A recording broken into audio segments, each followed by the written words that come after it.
Hey guys, what's up? In this short tutorial, we're going to teach you how you can find and where you can find your Slack channel ID really quickly. For instance, to share that with your team members and coworkers to invite them to the given channel really quickly here on Slack. So drop a like and now let us show you where to find your channel ID. It is actually fairly simple. Head over to Slack, access your workspace in the top left corner.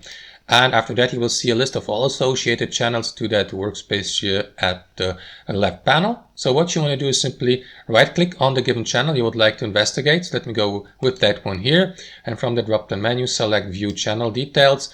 And after that, you will see that window here popping up. So what you want to do, guys, is simply take a look at that tab here, About, and at the bottom of it, you will see your channel ID here so that you may copy it, for example, by pressing Ctrl+C on your keyboard, or by simply clicking on that button here to copy it to your clipboard and to send it to your team members or coworkers via direct messaging services or emails and so on and so forth to invite them to the channel here on Slack. And that's basically it, guys. That's how it works.